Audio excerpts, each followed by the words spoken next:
বন্ধুরা, এই পাঁপড়গুলো না অনেক দিন ধরে আনা ছিল, খাওয়া হচ্ছিল না, একটু নরম মতো হয়ে গেছে, তাই ভাবলাম পাঁপড়ের ডালনা করে দিই। পাঁপড়ের ডালনা তোমরা জানো সবাই, তবু আমি যেভাবে করেছি দেখো নরম হয়ে গেছে। আর এক হাতে করে ক্যামেরাটা ধরে আছি মোবাইলের, সেই জন্য একটু অসুবিধা হচ্ছে দেখাতে। তো ভাবলাম যে এটাকে একটু 4টে টুকরো করে নিই, করে পাঁপড়গুলো একটু ভেজে নিই, একটু ডালনা করব। তবে আমি নিরামিষভাবে করব। আমার মা এটা নিরামিষের দিনে মাঝে মাঝে করতো, যদি ঘরে কোনো সবজি বা কিছু বাজার নেই হয়তো। আর বেশিরভাগই বর্ষা টর্ষা বাজার হয়নি, এরকম সময় দেখেই করা হতো।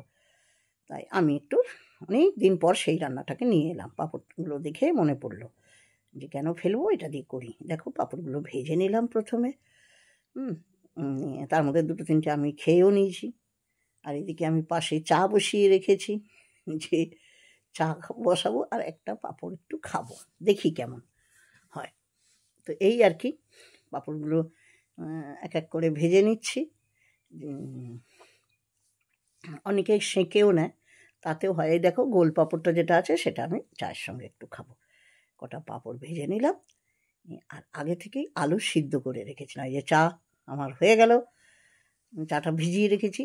আলুটা এই যে কড়াই অল্প তেল ছিল, সেই তেলে আলুটা সিদ্ধ আলু দিয়ে দিচ্ছি, একটু জিরে, তেজপাতা আর গোটা গরম মশলা, মানে এলাচ, একটা এলাচ দিয়েছি, 2টো লবঙ্গ, একটু দারচিনি, ব্যাস।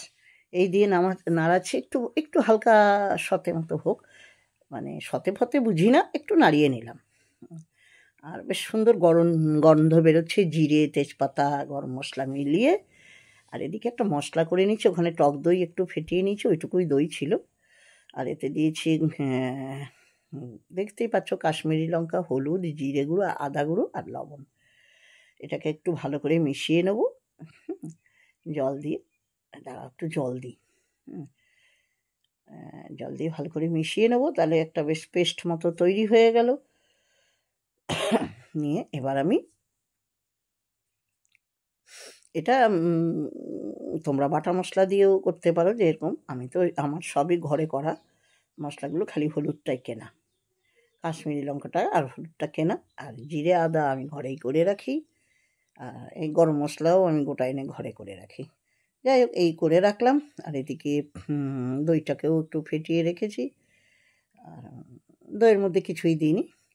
আর এদিকে দেখো এই ভাজাটা প্রায় হয়ে এসছে, সুন্দর যখন গন্ধ বেরোচ্ছে। এবার আমি কিচ্ছু করব না, কোনো তেল দেবো না, দেখেছো তো তেল কত কম আছে। আমি এই অল্প তেলেই রান্না করব। ওই মশলাটা আস্তে আস্তে দিয়ে দেবো, বাটি ঠাটি ধুয়ে জল টল দিয়ে ভালো করে মশলাটাকে দিয়ে দিলাম। এবার যদি পরে লবণ লাগে একটু পরে টেস্ট করে দেখে দিয়ে দেবো। এটা একটু সাতলানো হোক, বাটিটা দ্বারা আমি একটু ধুয়ে জলটা দিয়ে দিই। আর বাটি ধোয়ার জলে কিন্তু আলাদা টেস্ট হয়। এবার এটাকে আস্তে আস্তে কষাই, একটু করে জল দেবো আর একটু করে কষাবো, যেমন করে সবাই আর কি কষায়। নিয়ে ব্যাস, মশলাটাকে একটু ভাজা ভাজা মতো হোক, তারপর দইটা পাশে রেখেছি, একটু ভাজা হোক, তারপরে দইটা দেবো আবার। এ নিয়ে দেখো ভেজে নিচ্ছি। পাঁপড় ভাজা তো রাখাই আছে পাশে। আমার চাটা খেতে খেতে আমার চাটাও খেয়ে নিয়েছি, নিয়ে দাঁড়িয়ে দাঁড়িয়ে মশলাটা করছি। দেখো আর কি সুন্দর সেন্ট বেরোচ্ছে জানো, নিরামিষ হলেও কি ভালো লাগছে। আর টমেটো দিলে ভালো হতো, যেহেতু দই দেবো তাই টমেটো দিলাম না, টমেটো অল্প আছে। এই যে কিছুটা মশলা ভাজা হয়ে এলো, পুরো হয়নি এখনো। এরপর আমি করব কি, দইটা ঢেলে দেবো এর মধ্যে।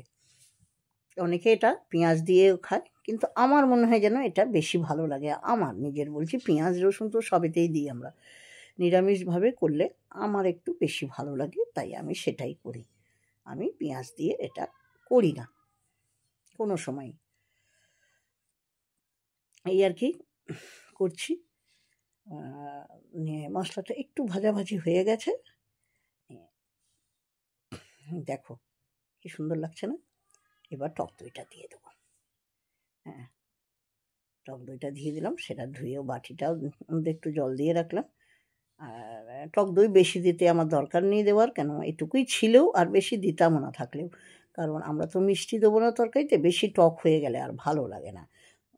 আর ওই জন্য আমি টমেটোটাও দিলাম না। এটা দিয়ে একটু কষানো হোক। কষানো হয়ে গেলে আসছি। এই দেখো কিছুক্ষণ পরে এসে দেখছি প্রায় এটা কষানো ভাজা হয়ে গেছে, কেন বেশ সুন্দর ভাজা গন্ধ বেরোচ্ছে। এবার আমি একটু আগে থেকেই জল থাকে আমার করা, সেই গরম জলটা দিয়ে দিলাম এর মধ্যে ঢেলে নিয়ে ব্যাস এবার এটা ভালো করে নাড়িয়ে নিই। আর যেটা এর মধ্যে মশলা তো কিছু করিনি, বাটি ধোয়া ঝপিয়ে থেকে মশলার বাটিটাতেও আবার একটু জল ধুয়ে দিলাম, দইয়ের বাটিটাতেও জল ঠল দিয়ে সব দিয়ে এটাকে আমি বসিয়ে দিলাম যে ফুটুক ঝোলটা। তবে তারপরে চলো ততক্ষণ একটু ঘরের কাজ সেরে আসি। ব্যাস চলে এসেছি, ঢাকনাটা তুলে দিয়েছি। দেখছি যে আলুগুলো যদিও সিদ্ধ করাই আগে থেকে, তবে যে খুব ঝোল টানাবো তা না, কেন পাঁপড়ে কিন্তু সব টেনে নেবে। এইবার আমি পাঁপড়গুলো ঢেলে নিচ্ছি। এখনই দেখবে পাঁপড়টা কেমন জল টেনে নেবে সব। নিয়ে পাঁপড়টা দিয়ে আবার একটু ঢাকা দিয়ে দিলাম, বেশিক্ষণ না, এই 2 মিনিট, যাতে পাঁপড়গুলো একটু ভিতরে ঝোল ঢুকে যায়। ব্যাস 2 মিনিট পর নাড়িয়ে দেখো কি সুন্দর হয়ে গেছে, ঝোল টেনে নিয়েছে। এইবার এটাকে আর ওই যে আবার বলছি, খুব সুন্দর গন্ধ বেরিয়েছে।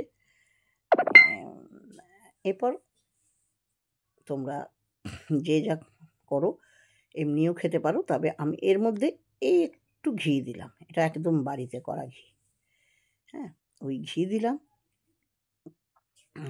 অবশ্য আমি বাড়িতে করিনি, আমি যার কাছ থেকে নিই সে একদম ঘরে করে দেয় নিজেরা। আর ঘিটা দেখলেও বোঝা যায়, খেয়েও বোঝা যায় খুব ভালো ঘিটা। আর একটু গরম মশলা গুঁড়ো তোমরা দিতে পারো, আমি দিইনি। কেমন লাগলো?